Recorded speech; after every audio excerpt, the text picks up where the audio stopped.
Assalamualaikum warahmatullahi wabarakatuh. Waalaikumsalam ya Ustaz. Waalaikumsalam warahmatullahi wabarakatuh. Waalaikumsalam warahmatullahi wabarakatuh, Ustaz. Masya Allah, tabarakallah. Ustaz dari tadi Ustaz perhatikan sebelum Ustaz datang, Ustaz dah tengok semua orang dah datang dahulu sebelum Ustaz datang. Ketahuilah bahawa anak-anak murid Ustaz, inilah merupakan adab-adab dalam menuntut ilmu dan juga adab-adab ketika berguru. Masya Allah.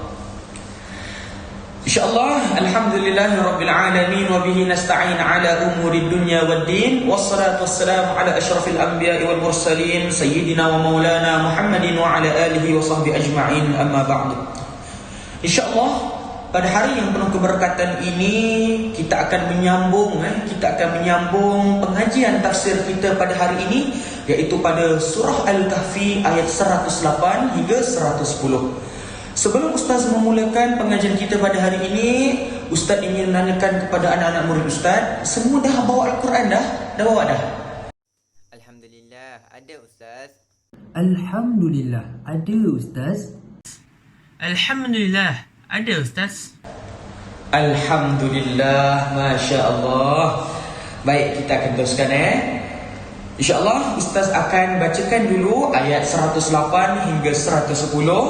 Dan Ustaz nak kamu semua terjemahkan ayat-ayat yang Ustaz bacakan tadi, iaitu ayat 108 hingga 110. InsyaAllah. Baik Ustaz. InsyaAllah. Baik Ustaz. InsyaAllah. Baik, Ustaz. Baik. A'udzu billahi minasy syaithanir rajim. Khalidina fiha la yabghuna 'anha hiwala. Qul law kana al-bahru midadan li kalimati rabbi lanafida al-bahru qabla an tanfada kalimatu rabbi walau ji'na bimithlihi madada. Qul innama ana basharun mithlukum yuha ilayya annama ilahukum ilahun wahid. Faman kana yarju liqa'a rabbih falyamal 'amalan salihan wa la yushrik bi'ibadati rabbih ahada. Shadaqallahul azim. Baik, Ustaz, pertama sekali Ustaz nak Saudara Is bacakan dulu terjemahan ayat 108 insya-Allah. Baik, Ustaz. Maksudnya, mereka kekal di dalamnya dan tidak ingin pindah daripadanya. Masya Allah, tabarakallah. Terima kasih ya Is. Baik, ayat ini, ayat yang Is bacakan tadi, terjemah tu, ayat ini memberi tafsir bahawa orang-orang yang beriman, yang mana mereka semua telah dipilih oleh Allah Subhanahu wa taala untuk masuk ke dalam syurga, mereka semua ingin kekal dalamnya. Mereka semua ingin kekal dalamnya. Kerana apa? Kerana mereka semua telah merasakan betapa nikmatnya keindahan syurga yang kekal abadi itu. Subhanallah. Anak murid Ustaz semua, insya-Allah.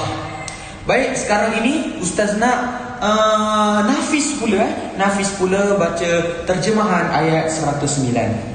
Baik Ustaz. Katakanlah Muhammad, seandainya lautan menjadi tinta untuk menulis kalimat-kalimat Tuhanku, maka pasti habislah lautan itu sebelum selesai, iaitu penulisan kalimat-kalimat itu. Meskipun itu, kami datangkan tambahan yang sebanding dengan lautan itu. Masya Allah, tabarakallah, subhanallah. Okey, berdasarkan ayat yang dibaca oleh Nafis sebentar tadi, Ustaz nak nasihatkan kepada semua anak-anak murid Ustaz, Kalaulah kita dah jadi orang yang alim, orang yang berilmu, janganlah kita sama sekali sombong. Janganlah kita sombong dengan ilmu yang kita ada. Kerana ilmu yang Allah beri kepada kita ini amatlah sedikit berbanding dengan ilmu Allah Subhanahu wa taala. Kerana apa? Berdasarkan ayat yang Ustaz bacakan tadi, qul law kana al-bahru midadan li kalimati rabbi.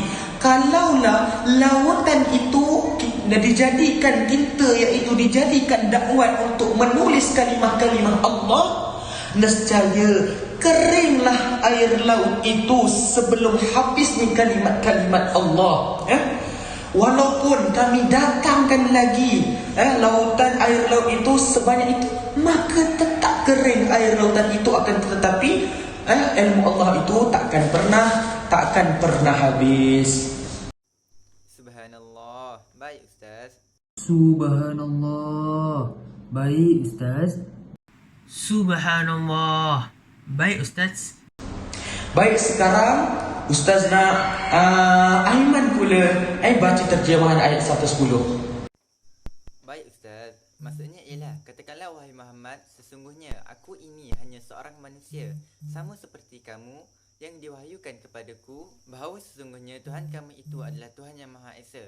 Barang siapa yang mengharapkan perjumpaan dengan Tuhannya, maka hendaklah dia mengerjakan amal soleh, dan janganlah mempersekutukan seorang pun dalam beribadat kepada Allah. Alhamdulillah, ayat terakhir ini amatlah penting kerana Allah Subhanahu wa taala melarang kita dari menyekutukannya dengan sesuatu, kerana berdasarkan firman Allah Subhanahu wa taala, bismillahirrahmanirrahim, qul huwallahu ahad. Katakanlah bahawa Allah Subhanahu wa taala itu adalah Esa. Masya-Allah. Insya-Allah Ustaz. Masya-Allah. Insya-Allah ya Ustaz. Masya-Allah. Insya-Allah Ustaz. Betul tu Ustaz. Semoga Allah memelihara akidah dan diri kita. Amin ya rabbal Amin. alamin. Baik, antara kelebihan surah Al-Kahfi ini, subhanallah, kata Nabi SAW, surah Kahfi ini jikalau kita mengamalkannya, ia akan melindungi diri kita daripada fitnah Dajjal, iaitu pada akhir zaman kelak. Ustaz harap sangat kamu semua akan dapat amalkan surah Al-Kahfi ini setiap hari Jumaat. Kalau tak mampulah baca satu surah, sekurang-kurangnya bacalah ayat 10 yang terawal dan juga 10 yang terakhir. Insya-Allah. Baik Ustaz. Insya-Allah. Baik Ustaz. Insya-Allah. Baik Ustaz. InsyaAllah sampai sini sahaja kelas kita pada hari ini. Semoga ilmu yang kita dapat pada hari ini sedikit sebanyak memberi manfaat buat diri kita dan juga diri orang lain. InsyaAllah sampai situ saja. Assalamualaikum warahmatullahi wabarakatuh. Allahumma amin. Syukran Ustaz. Waalaikumsalam ya Ustaz. Allahumma amin. Syukran Ustaz. Waalaikumsalam ya Ustaz. Allahumma amin. Syukran Ustaz. Waalaikumsalam warahmatullahi wabarakatuh. Assalamualaikum warahmatullahi wabarakatuh. Alhamdulillah. Bagaimana kita melihat suasana pembelajaran tadi? Seronok bukan wahai sahabat semua? Alhamdulillah. Jadi saya di sini ingin merumuskan apa yang dibincangkan oleh sahabat-sahabat kita tadi. Begitu indahnya celoteh seorang guru menerangkan ilmu kepada anak-anak muridnya. Itulah yang kita katakan adab menuntut ilmu, di mana seorang murid mentaati seorang gurunya dalam menuntut ilmu. Apabila ditanya kepada mereka berkaitan dengan soalan, maka dijawabnya dengan begitu baik sekali oleh anak muridnya. Di sini saya datangkan 5 pengajaran utama yang kita boleh dapat daripada ayat ini. Yang pertama, kita boleh dapat tahu bahawa Allah SWT itu Maha Pengasih, di mana apabila Allah Ta'ala itu menjanjikan syurga buat mereka yang beriman kepadanya. Masya Allah tuan-tuan, jika kita lihat betapa banyaknya diceritakan bahawa syurga itu pelbagai nikmat di dalam Al-Quran yang hanya kita bayangkan melalui akal kita itu pun sudah indah. Apatah lagi jika kita lihat dengan mata kita di hari akhirat nanti. Masya Allah tuan-tuan. Yang kedua, jagalah adab kita dalam menuntut ilmu, kerana ilmu itu datangnya ke dalam hati yang penuh dengan cahaya. Ilmu tidak akan masuk dengan hati yang penuh maksiat. Oleh itu, sahabat-sahabat sekalian, antara adab yang kita boleh jaga ialah janganlah kita sombong dalam menuntut ilmu, rendah diri dalam kita menuntut ilmu. Pastikan jika kita sudah tahu ilmu tersebut, diam sahajalah dan dengar penjelasan guru kita. Mungkin ada satu sisi yang kita tidak tahu. Apabila guru menerangkan kepada kita, kita bertambah tahu dan ilmu itu semakin memberkati diri kita. Sahabat sekalian, yang ketiga, kekuasaan Allah tiada tandingan. Sesungguhnya Allah Subhanahu Wa Taala itu sudah kita tahu Maha berkuasa. Jadi, apakah alasan kita wahai insan untuk tidak mentaati segala perintahnya dan meninggalkan segala larangannya? Sedangkan pelbagai nikmat yang telah Allah berikan kepada kita, yang hanya Allah hendak daripada kita hanyalah taat, ibadat kepadanya dan tinggalkan segala larangannya.